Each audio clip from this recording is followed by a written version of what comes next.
Assalamualaikum warahmatullahi wabarakatuh. Alhamdulillahirabbil alamin wassalatu wassalamu ala asyrafil anbiya'i wal mursalin wa ala alihi wa sahbihi rasulillahi ajmain.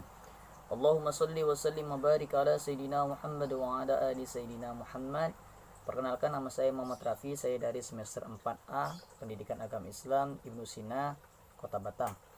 Di sini mata kuliah saya Qiraatul Kutub dan dosen saya yaitu Bapak Bayu Mujrimin NPDI. Di sini saya akan menyelesaikan daripada UAS, ujian akhir semester saya.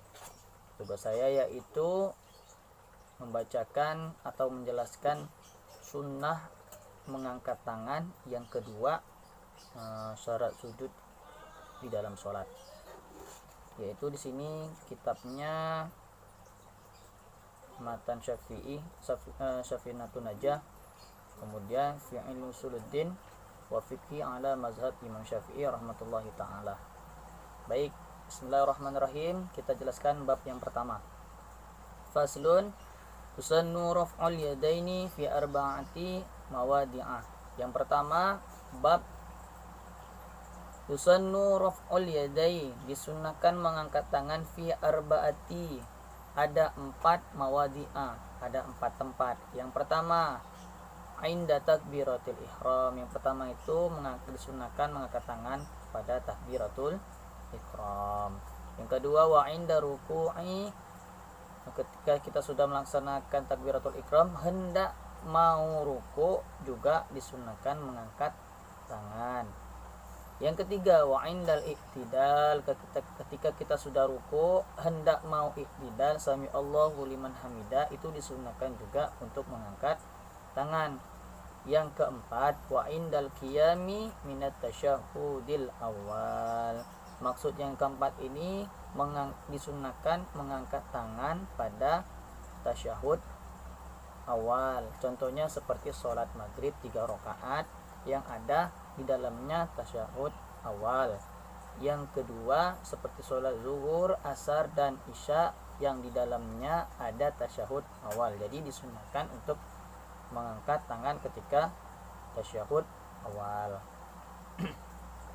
Baik, untuk yang bab kedua, faslun syurutus sujudi sab'atun. Di sini bab syarat sujud, syurutus sujudi sab'atun, yaitu syarat sujud itu ada 7. Yang pertama, ayas juda ala sab'ati a'dha'i, yaitu harus sujud dengan 7 anggota badan. Yang dimaksud itu syarat sujud di dalam sholat itu harus terpenuhi. Apabila syarat daripada sujud di dalam sholat tidak terpenuhi, maka tidak sah sholat kita. Jadi yang kedua, wa antakuna jabahatuhu maksufatan, harus dengan dahi yang terbuka. Maksudnya itu dahi yang terbuka seperti ini, dahi yang terbuka. Nah, ini sudah sah daripada syarat sujud di dalam sholat.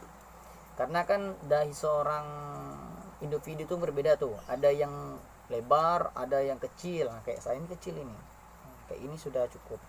Kalau yang seperti ini menutupi daripada dahi kita ketika sholat di dalam sujud, maka ini tidak sah dan tidak dibenarkan di dalam sujud ketika sholat. Jadi yang benar itu seperti ini, harus terbuka, dahinya harus terbuka seperti ini. Nah, ini sudah cukup untuk sujud di dalam sholat. Yang ketiga, wattahamulu bi ra'sihi, kepala harus ditekan di dalam sujud. Ya, ketika kita sujud, kepala ini harus ditekan. Jangan semata-mata cuma menempel saja di sejadah atau di tempat sujud kita, tetapi harus ditekan atau ada penekanan di dalam sujud. Yang keempat, wa adamul huwi li ghairi, tidak boleh tujuan lain di dalam sujud. Maksudnya itu semata-mata kita sujud ini dan niat kita sujud hanya kepada Allah Subhanahu wa ta'ala. Kalau misalnya kita di luar niat kita sujud kepada Allah, maka itu tidak dibenarkan dan tidak sah di dalam sholat ketika kita sujud. Baik, yang kelima, wa alla yasjuda ala syai'in yataharraku biharakatihi. Tidak boleh sujud pada sesuatu yang bergerak, ya, yang bergerak. Seperti contohnya saya sholat menggunakan sorban, ini sorban ya, sorban seperti ini. Ketika saya sholat, saya hendak sujud, dan sorban ini jatuhnya ke tempat sujud saya. Jadi saya bukan sujud ke tempat sujud, tetapi melainkan sujud di atas sorban saya. Dan di situ juga ketika saya mau melaksanakan rakaat yang selanjutnya, dia tidak jatuh, dia masih di badan saya, maka itu tidak sah di dalam sujud. Nah, kalau contohnya sah seperti ini, apabila sorban ini jatuh ketika saya sholat, dia jatuhnya di tempat saya sujud, tapi saya tidak sujud di tempat saya sujud, maka saya sujud di atas sorban, maka itu dibolehkan. Dan karena juga sorban ini tidak mengikuti badan saya, karena sorban ini sudah jatuh di tempat sujud, ya, seperti itu. Yang keenam, wartifa'u asafilihi ala a'alihi. Kepala harus lebih rendah dibandingkan pantat. Bahasanya kasar pantat, kalau enggak pinggul lah ya.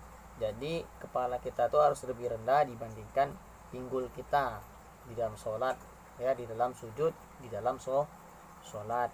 Yang terakhir, yang ketujuh, watuma mina fi, harus tumaknina di dalam sujud. Maka terpenuhilah sudah syarat-syarat sujud di dalam sholat kita. Demikianlah yang bisa saya sampaikan, kurang lebihnya mohon maaf.